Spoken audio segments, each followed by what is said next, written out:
So you guys have probably heard of Mr. Sam Sulek. He's trying to destroy his chest. And maybe he's just going with what feels good. Maybe he's basing it off of the last couple of years and the size that he's put on. In a few years, is he still going to be able to lift in this way if he keeps pushing it so quickly? I hope so. You want to be doing it 8 years from now. Yeah. So if you want to be, you got to be kind of careful with the way you lift. Training in a lot of ways is like a really awesome tool for mental health. But I also think there's a lot of people in fitness that are mentally sick. But getting bigger and more jacked can help a lot of shit. And lifting a little bit more than you did a month ago feels pretty damn nice. Yeah. Some people lift with a level of aggressiveness over years and they just seem to be just fine. I don't know if they're fine. I do love to lift. I do love to train. But I am, nowadays, I'm really cautious of like, well, what is this going to cost me? And what am I doing? Like, what am I doing this for? You go lift all the time, right? Still do it. Yep. No, I think I'm cured, man. Cured? Yeah, I think so. Do you think it's a sickness? Yeah, I do. Yeah, I think people are afflicted with it. I think people are addicted to fitness. Yeah, that's true. I actually think, I think that training in a lot of ways is like a really awesome tool for mental health. But I also think there's a lot of people in fitness that are mentally sick, mentally ill, and it's like it fills in a gap for them. And I don't know if they ever get to really scratch the itch that they're looking for. And it's probably a deeper conversation, but I think that a lot of people are probably trying to fulfill something, and I don't think it's necessarily going to get fulfilled 100% by just making yourself bigger and more jacked. That's true. But getting bigger and more jacked can help a lot of shit. Yeah, It makes a lot of things a little bit easier. And lifting a little bit more than you did a month ago feels pretty damn nice. Yeah. I think people get really attached to it. They get attached to the feel. There's definitely like a certain feel, especially like the heavier weights. The pump. There's a feel to the pump, right? Yeah. Yeah. It feels, sounds like you're fantasy, like you're missing it. I would like to get one right now. Really would. It does feel good. It does feel really good. But the pump doesn't necessarily have, well, I mean, can you ego lift to get a pump though? Of course. Yeah, even though like a lighter weight, you could probably do more reps and get a better pump. Yeah, you can go a little crazy with getting a pump. Yeah. Okay. Yeah. Yeah, we've done it a bunch of times with like bodybuilding stuff. You know, the intensity can still be high, the weights can still be kind of heavy. But I think people get so attached to these things, and it becomes such a part of them that sometimes it's a negative. You know, I think sometimes it's working against you. I mean, I don't really know what everyone's deal is with fitness, but I think there's some underlying thing about health in there somewhere. Oh, yeah.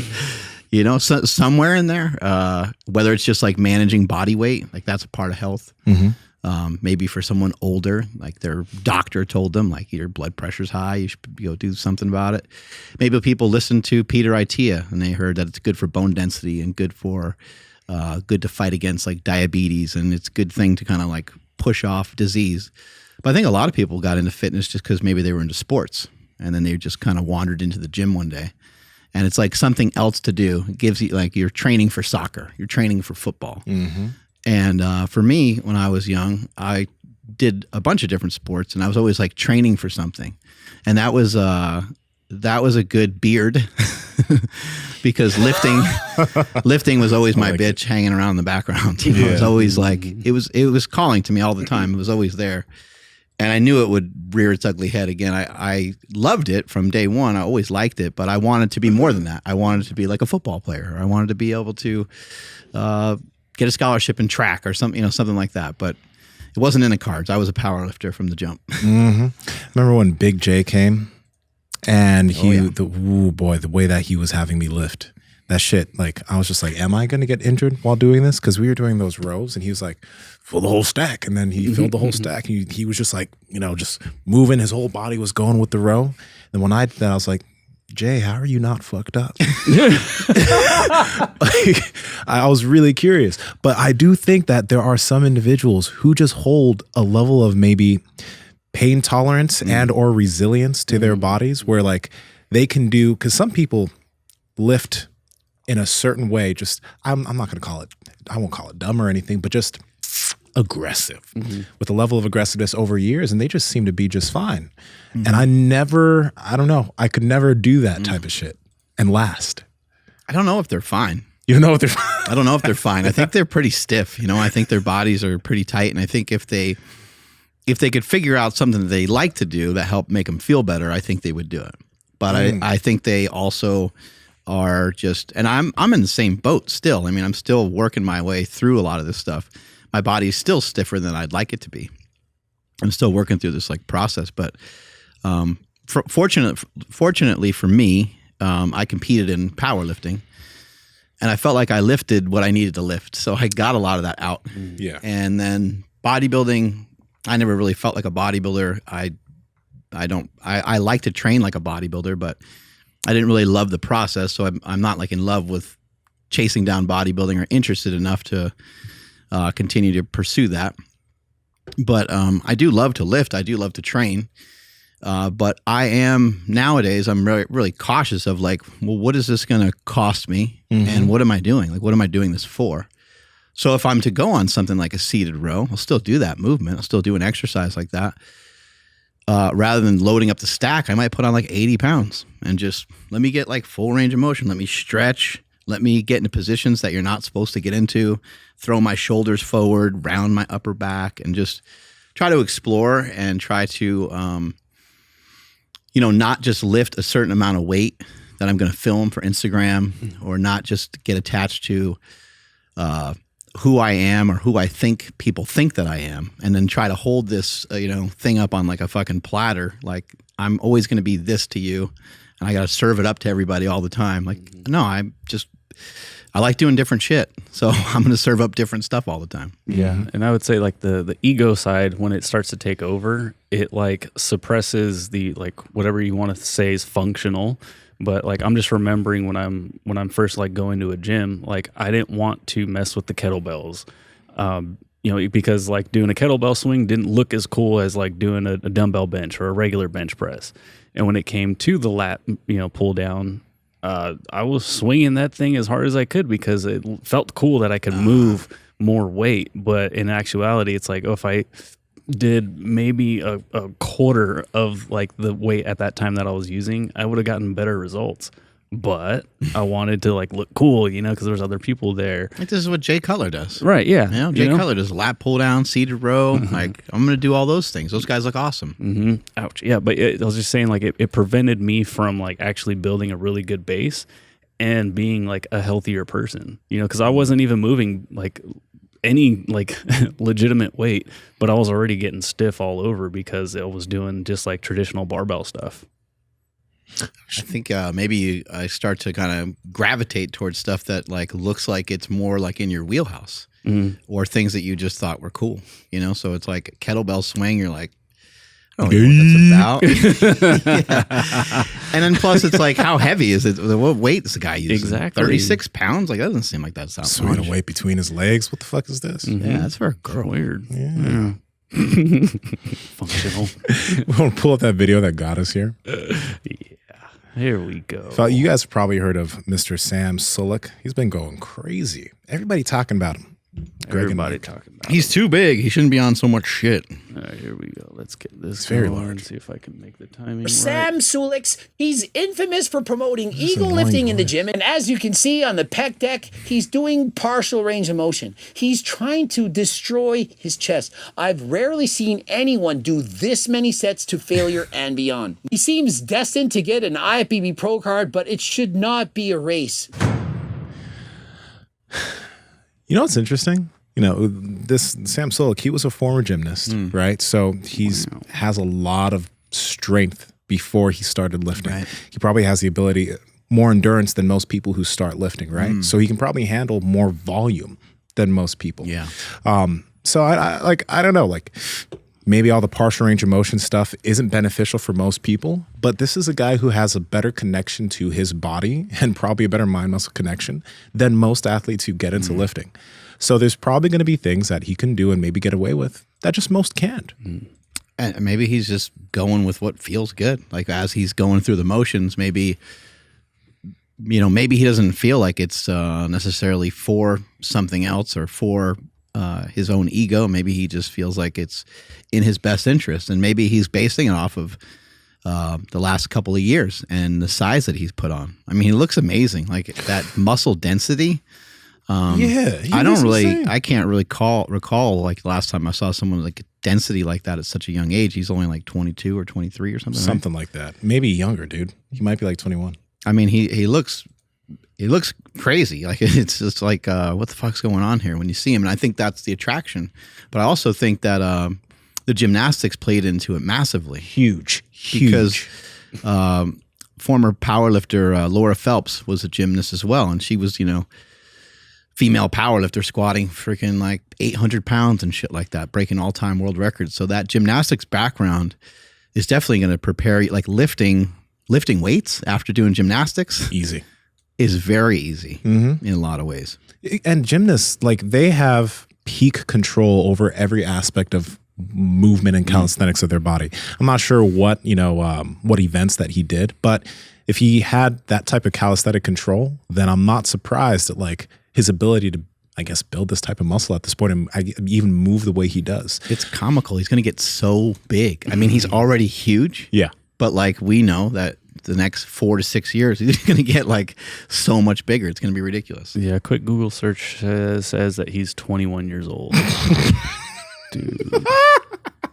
That's so dumb. That's so stupid. Well, like I don't know what his like diet regimen is. I haven't followed a ton of different stuff from this guy, but I think Greg made a video, and it's apparently to Greg and some other people, it's pretty horrible because he eats a lot and he eats whatever. But look, he's got like serratus muscles just kind of hanging out in there. Like why he doesn't look like he's necessarily shredded for a show. It looks like he's kind of just chilling, and he's just got done with a good workout. He's like flexing and looks insane.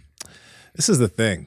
Like I'm pumped for the guy because what he's doing is working for him. But I can understand where I guess there's another video. Actually, Andrew, you have that video from Mike Israetel. Maybe I do. Push that one real quick.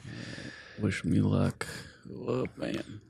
What Sam is doing here is what I would just call colloquially moving weight around. It's fun to be young and jacked and strong as fuck and just like bully the weights. It's dope and it's effective too. But the ratio of stimulus to fatigue and the ratio of stimulus to injury probability isn't ideal, not so close to ideal. This is good.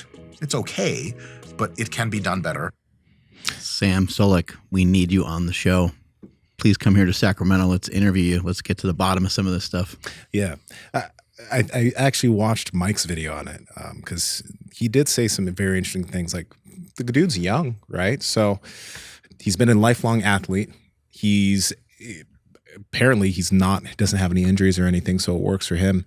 There's two things. One, if somebody's new and they're watching his stuff, it's very motivational. I could imagine being 19, 20 years old and coming across him. I'd see that shit would be like, let's fucking go. That would get me pumped for the gym. But if I didn't necessarily have the athletic background that he has, and I tried to like mimic aspects of the way he lifts, he has superior body control to 99% of people because he's been a gymnast his whole life. Right. So when he has a full stack of weights and he's single arm rowing it, there are aspects of that he can control better than the novice athlete who's only been lifting for a year and is new to all this gym stuff, and they're trying to do the same thing. They just don't have that ability. Right. So I can see where like it can be problematic for some people, and I can see why Greg and Mike are grilling him.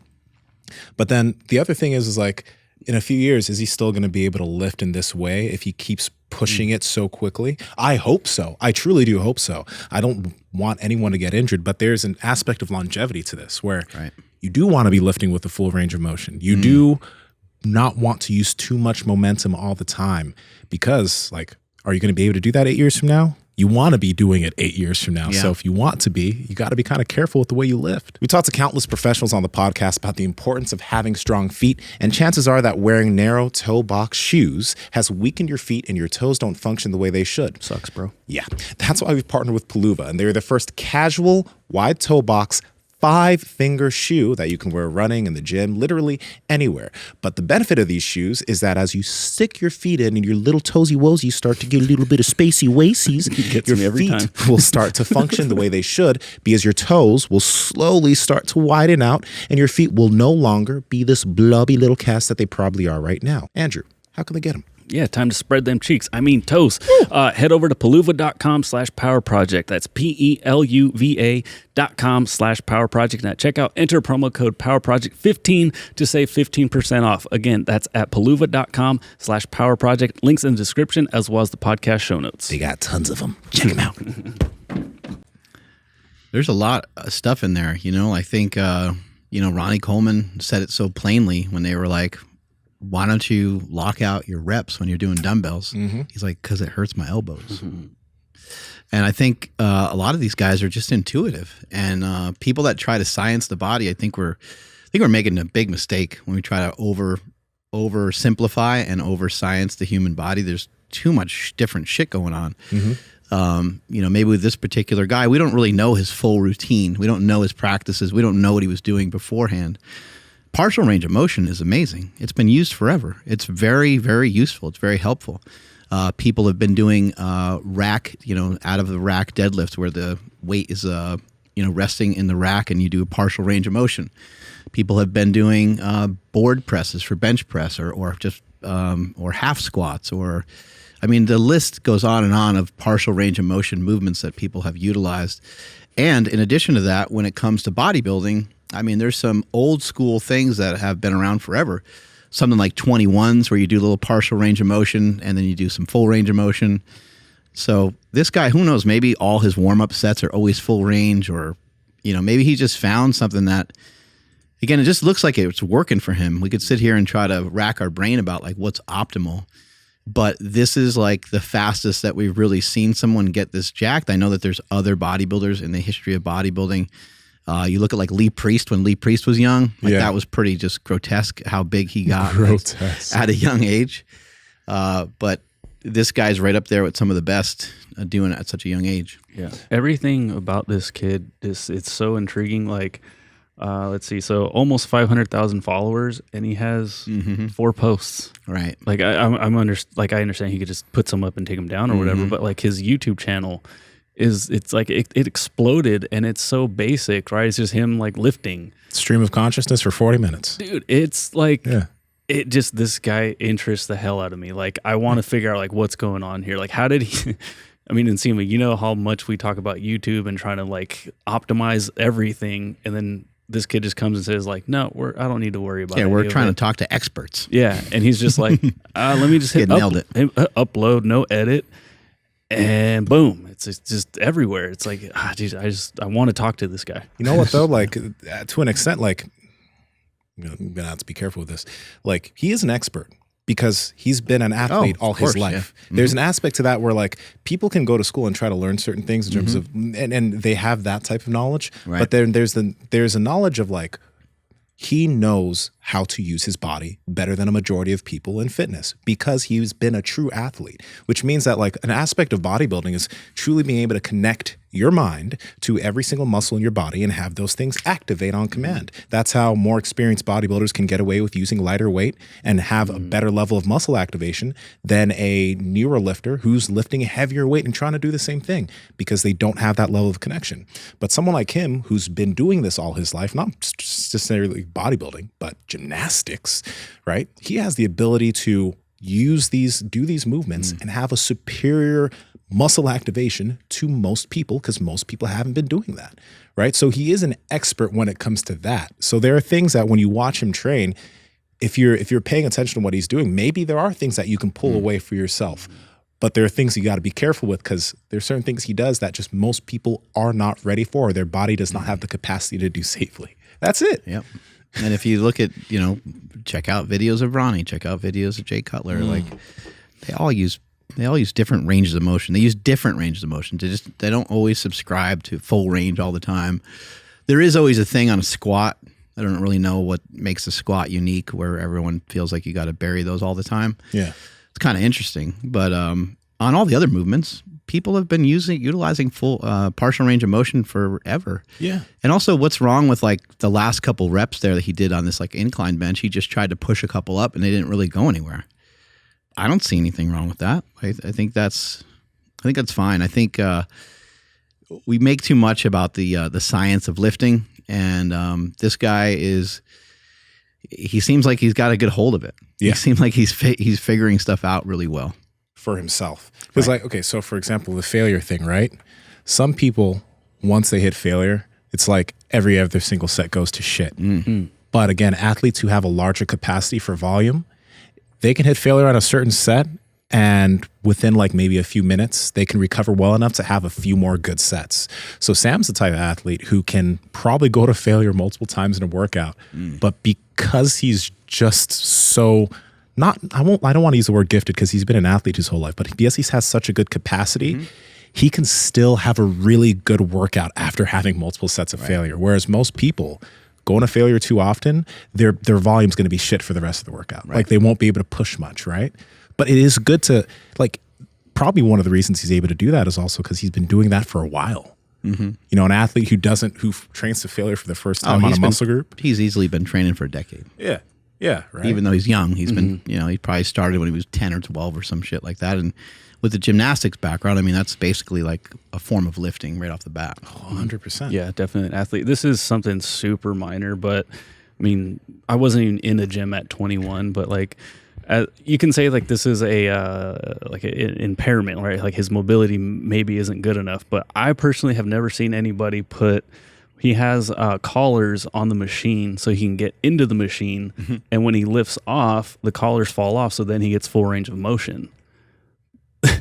That's not a normal thing that a 21-year-old will do. This guy has a lot of experience just moving stuff around and just also being around so much gym equipment that he can figure shit out like that. He's probably like, if I get in there, you know, under normal circumstances, it hurts my shoulder. So let me boost this thing up a little bit.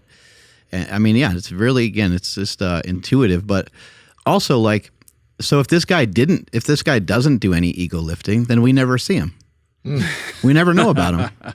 We don't ever know about Sam Sulek. We don't ever know about Greg Doucette. We don't ever know about any of the people that we follow if there's not some sort of confidence booster or something that might be viewed by other people as an ego lift. Didn't Greg do like 405 for 50 or some shit for Greg the deadlift? Doucette's a fucking monster, yeah. Yeah, he's got world records. Something like that, right? Yeah.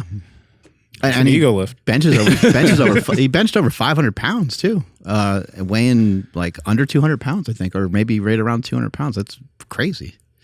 Craziness. Is that an ego lift? Why need to bench 500 pounds?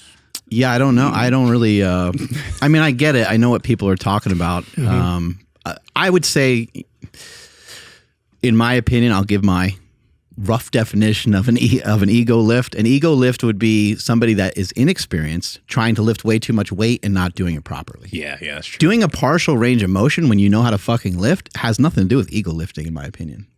That is you just throwing together more stuff and, you know, just lifting and choosing to lift a particular way is different than being forced to lift a particular way. You know, if somebody has 275 pounds on the bar and they're trying to do squats and they're shaking and their knees are caving in and they can't get down much at all, then you're like, well, what the hell is that? Like, why is someone doing that? Not that that exercise is worthless, but you're just thinking to yourself, my God, I'd love to see that guy put on 185 and do the lift properly, because he's not engaging anything. He's not doing anything. But that is not what I'm seeing from Sam Sulek or any other bodybuilders or powerlifters that choose to do things with a slightly different range of motion. Yeah. No, that's actually that definition. Ain't anything to add there. It's like you can tell. You can tell when someone's handling weight they shouldn't be handling. Right. There's not a good muscle contraction. It looks super forced. It's not good. And he's doing a great job with everything we're currently seeing. Right. So it's when, again, somebody tries to maybe mimic it and they're not getting nearly the same type of contraction. They're not feeling it where they're trying to feel it. And it's all types of wonky. So yeah, even here, like he's doing a drop set and look at the weights. It's not even to the bigger part of the stack. Right. And it seems like pretty much every set he goes until his reps get kind of shitty, and then he goes a little bit more until they get a little shittier, and then he's like, all right, call it. Well, dog crap training that was made popular by Dante Trudell is, it's 5 sets basically done at one time. It's 5 sets with 5 breaths in between each like each set of repetitions. And sometimes you can like drop the weight or keep the same weight. It's just like little mini breaks in between. It's also referred to as a rest pause method. Oh yeah. I mean, This guy is doing like almost something similar, just with like a longer break in between. Like he goes to failure, and then he chills, and he goes to failure, and then he chills, and he goes to failure. But stripping. I don't know how many overall sets he does, and I haven't really heard a lot of commentary on his like actual like workouts. This is making me uncomfortable. Why is he slowly unbuttoning his shirt like I don't that? know. Why are we watching a 21-year-old He's got slowly gray unbutton his shirt like sweatpants that? too, Yeah. and then the tie from his sweatpants is undone, and this I'm getting a little hot and bothered. You're 46 years old watching a 21-year-old boy unbutton his shirt, and you say you're getting hot and bothered? It's legal.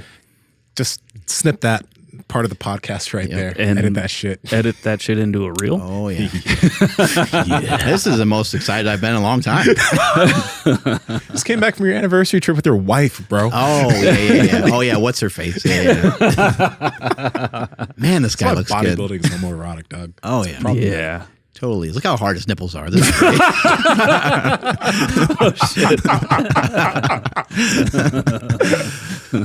He's fucking huge, though. It's like, it's insane. It's 21, dude. It's like Maybe an idea how much he weighs and stuff. like 250. Let's see what I'm the pretty sure I heard he's 250, and he's not 6 something. Maybe he's like 5'8". I gotta get this guy here. Have him lift with Kenny. It'd be a match made in heaven. Yeah, Kenny's 250. Sam's 250. How about Kenny hitting those squats with Rhino? You guys see that? I didn't see it. They were both. They both went up to like 585, 600ish. What? Rhino did a nice double out of nowhere because he's Rhino, and our boy Kenny, without like really a lot of, I haven't seen Kenny really pushing heavy on squats, although he trains his legs very hard. He did 585 very easy too. So the old Google just says 5'11", whatever. Again, this is just like a quick search, and 240. Yeah, I heard him say he's 250 recently. Yeah. That might be accurate. Was Kenny and Rhino beefy. on YouTube, or was that? It's on Stan's Instagram. Yeah. Okay. First post. Mm-hmm. Stan's out here, 80 years old, still moving weight like that. Yeah, 80 years old. Fucking shit. Yeah, man. Wow. It's great because he looks 70. 80 years young. TRT, it's a popular topic. A lot of guys are hopping on it. It's something that we've talked about a lot. And you might think you're a candidate, but how would you know if you haven't got your blood work done and you don't know where your markers are? That's why we've partnered with Merrick Health, owned by Derek from More Plates, More Dates. And the cool thing about Merrick is you'll get your blood work done, and you'll also have a patient care coordinator that can help you analyze your blood work, analyze your testosterone, all these other markers to help you actually figure out if you're someone who needs TRT, because there could be things that you could be doing nutritionally, with supplements, or even with your lifestyle that can boost your testosterone to the levels that they should actually be at. Andrew, how can they get their hands on it? Yes, that's over at merrickhealth.com/powerproject. And at checkout, enter promo code POWERPROJECT to save 10% off the Power Project panel, the checkup panel, or any individual lab that you select. Again, that's at merrickhealth.com/powerproject. Promo code POWERPROJECT at checkout. Links in the description as well as the podcast show notes.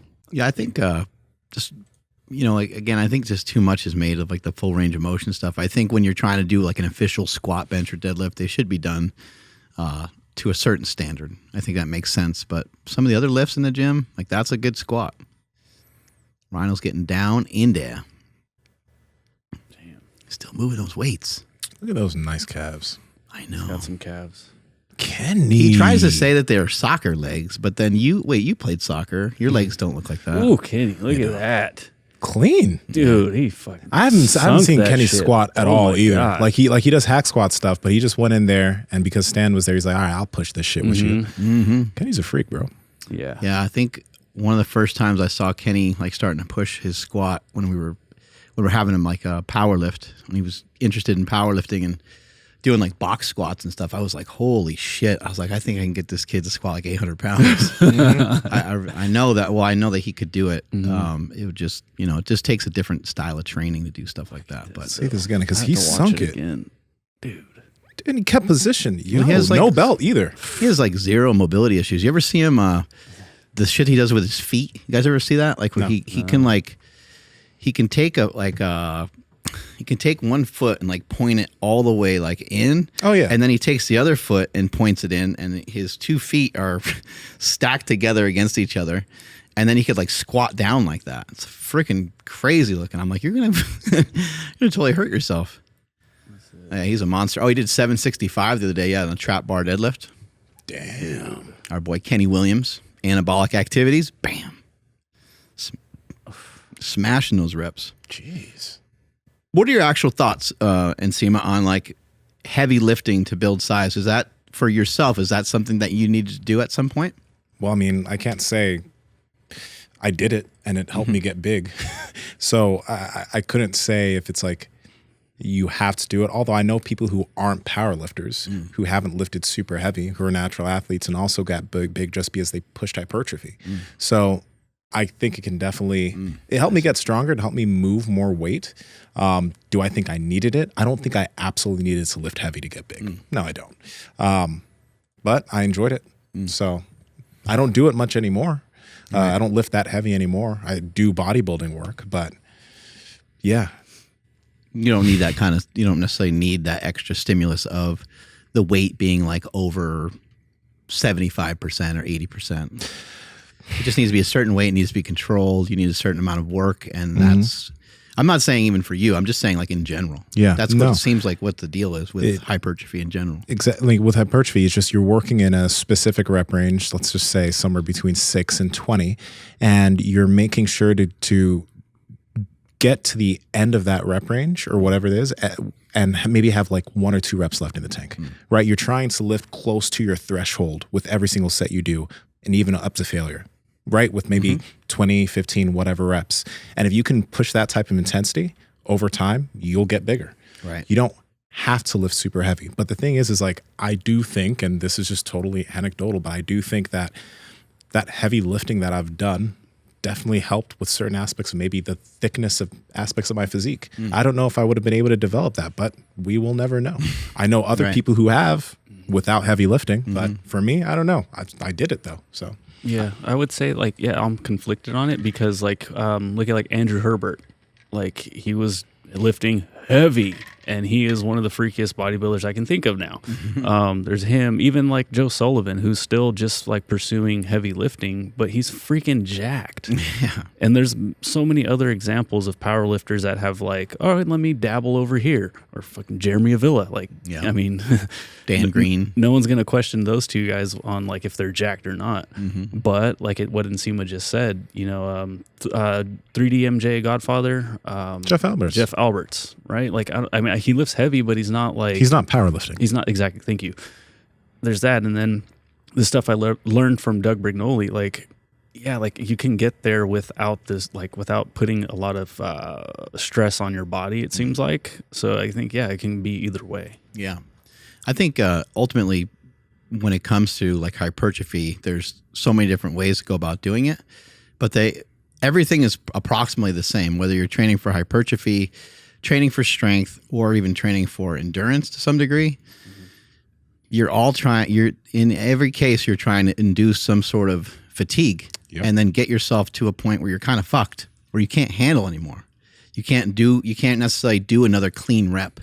You can't necessarily do another clean set, because if we go in the gym right now and we do 4 sets of 10 of bench press and it's just one after another, and we pick a good weight, 4 sets of 10, very controlled, like we'll get a crazy pump just from that.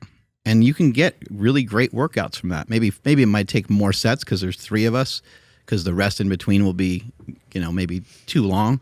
But if you do every minute on the minute or so with kind of just a challenging weight, by the time you get to your third set, when you're doing 4 sets, by the time you get your third set, rep 7, 8, 9, 10, a little challenging. The next set, even more challenging. And that's what all those other sets were for in the first place. So there's that way of doing it. Then there's also a way of doing it where you do like a drop set. You start heavier. You induce fatigue. All right, I just want all this shit to just like fatigue out. You could do low reps and tremendously like a ton of fucking weight, and then reduce the weight and do higher reps. But again, all you're trying to do is get your body into some sort of situation where you're kind of screwed and you can't do any more reps cleanly. It's like not any harder than that. Yeah. You know, the one thing I do think though, like and this is why like over the years I'm happy that I did really focus on trying to lift a lot of things with a longer range of motion. You can build muscle without lifting with a crazy long range of motion, but I do think that by doing that, by increasing the range of motion of your movements and lowering the weight in tandem, because you're going to have to lower the weight to do that, I think it can help you continually move better or have great joint mobility or have just good mobility overall. Because that weight, let's say you're doing a row and you're going all the way out here, coming all the way in. When you are stretched out, that weight is also helping it's helping you literally stretch to that position. And then when you're pulling back from that high stretch position all the way in, rather than going right here. You notice that the people who always stay within these very limited ranges, when they literally move around, it's also in very limited ranges.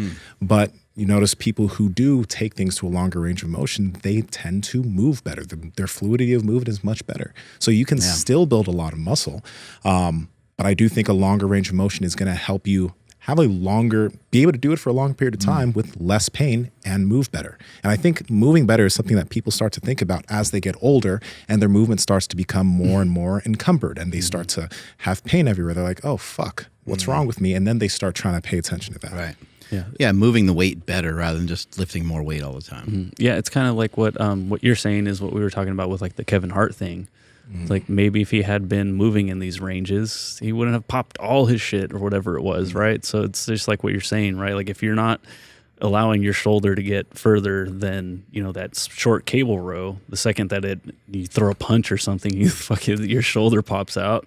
You're just like, oh, it's game over for me.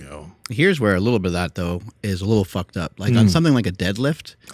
Like a deadlift is an interesting thing. A squat's kind of an interesting thing too, but I would say a deadlift is, who the fuck knows why a 45-pound plate is a 45-pound plate? Like, I don't even, why is it a 45-pound plate? I understand it's like 20 kilos approximately, so it's supposed to be a 44-pound plate.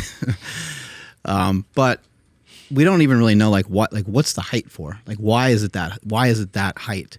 So a deadlift is not a full range of motion movement. You might look at it and say, yeah, that guy did it full range of motion the way they do it in a powerlifting meet. Yeah. And it's like, but that's not full range of motion of your body. It's not even close. I mean, you're way the fuck off. You're going down what? It's not that taxing, right? It's not that hard. Most people can bend down and grab a barbell without any trouble. If the barbell had no plates on it and was resting on the floor, well, now the weight is kind of right next to your toes. And now we have like a Jefferson deadlift situation or something like that. Can you type in Atlas Power Shrugged on Instagram, please? Did you see what this man has done recently? I didn't see. No, I know he's done some crazy stuff though. Yeah. Guy's unbelievable. He's been working with Range of Strength. Lucas Aaron has been programming this, helping him program his fucking Jefferson curl or Jefferson deadlift. Andrew, the second video. Right here. No. Oh, sorry. Go down. 315 straight leg Zercher. Oh, play this bitch, bro. What? Now he's a funny dude, but look at this. He's passionate. Yeah, what he is. He's passionate. That's very passionate. Yeah. 315. Look at. Yeah. But he built up to that over time. He actually, if you guys have a chance, you should go check out his page and read his post about it. But I would say that's, you know what I mean? Like that's full range of motion of your hamstrings and your back and your spine. And it's beyond that too. Like most people can't even mimic something similar. So it'd be good if you can just figure out something that you could do that would be full range of motion for you at first, which could be just simply deadlifting, depending on your mobility. But, I always thought as a kid, like if they say like use it or lose it, and if you keep your ranges of motion that you're always going to be mobile and stuff. I didn't really find that to be true. I mean, especially when it comes to like bench pressing. Like a bench press, you're moving your shoulder back, but maybe I needed to move my shoulder in like more planes and more directions. And maybe I needed to, looking back at it now, I could say, okay, if I stayed connected to other sports, I would probably would be able to keep some of those abilities that I had when I was younger to be able to throw a football or things like that. But it got tight over the years from actually lifting, but not only lifting, but lifting and trying to practice what I felt was full range of motion. I hate to sound like a broken record, but your sleep quality most likely sucks. Aww. It's one of the biggest things that we talk about on the podcast. So many guests have come on and talked about how sleep can help you stick to your diet, stick to your workout plan, lose body fat, gain muscle, all the good things that you're trying to do, but it's hard to do because you might be snoring. And if you're snoring, that's why we've partnered with Hostage Tape, which is mouth tape that you can put over your nose, your mouth, when you're asleep to help you stop snoring and breathe through your nose. But if you haven't been breathing through your nose this whole time while you've been sleeping, it's going to be a little bit difficult to get air through there. That's also why Hostage Tape has nose strips to help open up your nasal airways and make it easier to breathe through your nose when you're asleep. Now, your partner won't be having to fuck with you when you're asleep because you'll be actually breathing through your nose. Andrew, how can they get it? Yes, that's over at hostagetape.com/power project, where you guys will receive an entire year supply of nasal strips and mouth tape, all for less than $1 a night. Again, that's at hostagetape.com/power project. Links in the description as well as the podcast show notes. Do you think also you did a bunch of other types of presses when you were powerlifting, but do you think that there was just like too much repeated motion in some of those same exact planes? Yeah, I it think could I be just that. repeated what you said. Yeah, it could be that, to like off balance, stronger in the front than in the back of the shoulder. And then also, performance enhancing drugs could play into that too. Like most of the time, like when people are on performance enhancing drugs, they get hurt a little easier. Like they tear stuff a little easier, which you wouldn't think that would be. You would think if someone's going to get hurt, it'd be the guy that's not taking anything.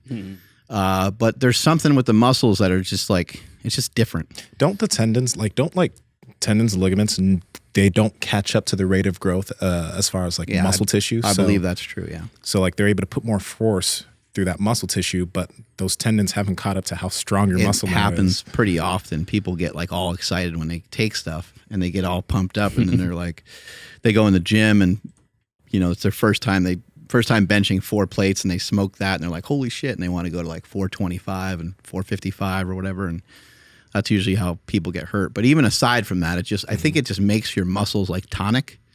It makes them kind of constantly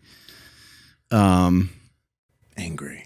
Yeah, it makes them like they have feedback. Like if you push on a muscle, my muscles don't even feel that way anymore. Like some of them do. Some of them are still like tight and stiff, but I remember when I was on stuff, like my muscles would feel like this fucking desk, and they would, like, if you pushed on them, they would push you back a little bit.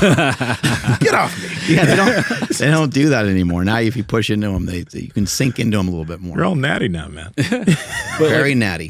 That was part of the goal, though, right? To tighten everything up so that way you can reverse out of it easier. Trying to tighten up that pussy.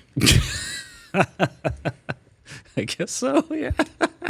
Right? I mean, technically, yes. I don't know. If I think it tight, that's what I think of. You don't think the same thing? Butthole, maybe? I don't know. How do I speak your language?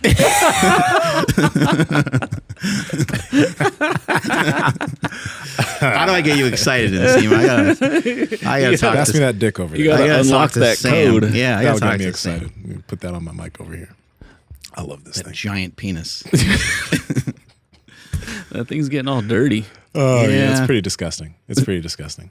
Thank you, Allie Gilbert. Again, fell off the table. That's all right. What do you guys think, man? People are like, concerned about this guy, Sam Sulek, and they're like, man, he shouldn't be blasting so much stuff. I mean, I don't think anybody wants to see anybody get hurt, and no one wants to see anybody have things happen worse to them than that, like we've seen with a lot of bodybuilders and stuff. But at the same time, fucking pursue your shit, man, with everything you got, I think. Hopefully he's safe. Hopefully he's paying attention. But like, I don't know his life. I have no idea. I think a lot of people are just guessing. It's clear that he takes steroids, but I think everyone's just kind of guessing on like how much and maybe how reckless he may be. This is what he wants to push. And the cat's out of the bag for like really young cats taking steroids and shit now. So I don't think it's ideal for most young guys, but the thing is like this guy knows what he wants to do. Kind of just him and Kenny are very similar. Kenny's 21 years old too, and I don't think he's turned 22, but he's like, I want to be a pro bodybuilder. So this is what I like, a pro NPC bodybuilder. Because you can be a WNBF pro or whatever, but Be natty. yeah, you can be a natural pro bodybuilder. But let's be real, like I'm a pro in fucking 2 or 3 federations, but like most natural bodybuilders, it doesn't do anything for you in your career, right? Like it can for some who do who progress correctly, but like it doesn't do much. But an NPC level pro bodybuilder, there's a lot of things that can open up, and it's the more popular route now. So if that's what you want to do, you're never going to tell a 21-year-old to take drugs, but at the same time, you can't tell them not to because a bunch of guys are now. Teenagers having sex and doing drugs. It's that's been going on forever, pretty much, right? Yeah, I'm curious. Like, obviously, yes, I want him to stay healthy as possible, as healthy as you can be taking steroids. But like mentally, like it's pretty interesting. And I apologize because I don't follow the Trend Twins, so I don't know if they're still like They've never taken Tren. That's just really? Yeah, no, they just call themselves the Trend Twins. They've never actually Trend taken twins trend. exposed. Yeah. What? No, and they've My been open whole about that. life is a I was freaking mistaken lie. too. I thought the Trend Twins took trend because they're the Trend Twins. I want to shut this like, podcast That's false down. advertising. Yeah. Like you can't call yourself the Trend Twins anymore. Call yourself the Test Twins. At least do a shot each. Something. At Not gonna least kill just you. for the label. You fucking made a whole video on the dangers of trend, and you say this shit. It's not gonna kill you. What I was It could fuck your brain up. Yeah, I mean, it well, could what make I you was very getting angry. at is like I don't really see how like them around social media anymore, like in the stuff because like they made it into my feeds, right? And like I Yeah. don't follow them. They're not in my feeds anymore, so I'm curious, like, are they still popular? Like, how's that affecting probably. them as being, you know, young individuals? So with Sam Sulek, I'm just curious if by this time next year, if he's not as popular, is it like could that lead to him pushing more shit? You know what I mean? Like that's what I'm like concerned with right now because he is so young. Hopefully he has somebody there guiding him or just I mean he Doc seems seems chill, bro. Like he he seems like very such a level-headed. He Yeah. seems like he knows what the hell he's doing. But this is I'm just putting it out there, like just explaining like this is another side of it that I feel like not too many people can even think about because everybody's tied to like he's on hella gear. Like hopefully he stays healthy. But it's like man, yeah, sometimes that gear can really mess with your head. And then also you got Greg Doucette with 2 million subscribers talking about you. You got us talking about you. Hopefully that puts some ding on his radar too. But like, and then if it goes away, like, is he still going to remain passionate? I believe he will. But again, maybe it might do something to his psyche that makes him do some more shit. Yeah.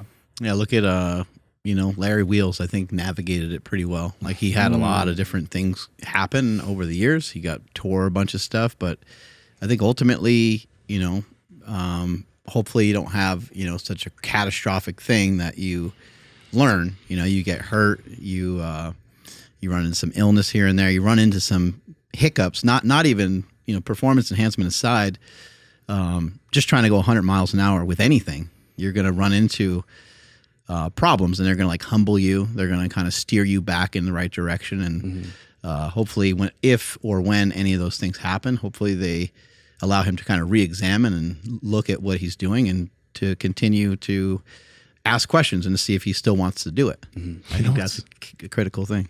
It's so cool though. I just realized this too. The whole gymnast thing that we were talking about. Gymnasts also have extremely strong tendons and ligaments. Oh yeah. It's like if there's anybody who can hop on roids and like just fucking drink that shit up and have honestly maybe no problem, it's going to be a gymnast because they're so set up to be just so fucking strong. Like his elbows, everything, right? Because they what's that fucking thing called? Iron cross. yeah. All these long range things that these individuals do. Because like, for example, when you do any type of like cable, like bicep curl or whatever, and you go to that full range, that tendon is getting trained in that range too. So someone like him who's built his body up so strong, like there is like Gymnasts are so strong Yeah. that the muscle up is a joke for them. They're like, that's the start of a routine. What you just did one of those? oh man, That's where we start. we're Yeah. a joke to gymnasts. Gymnasts are like fitness. Yeah, right? I know. Fitness. They're unbelievable. Yeah, man, dude's gonna be fine. Standing on your toes like that too. You ever see when they do that? That shit looks like it hurts. How do they do that? I don't know. Freaks of nature, dog. All right, let us know what you think of Sam Sulek. Strength is never a weakness. Weakness is never a strength. Catch you guys later. Bye. Even though we'd all love to lift 1,000 pounds, well, our ego won't let us and our body won't either. But Jesus Olivares can. This man has squatted something disgusting over 1,000, deadlifted in the 9s, and is benched in the 6s. He's the strongest powerlifter in history, and we podcasted with him and his brother. So click the video.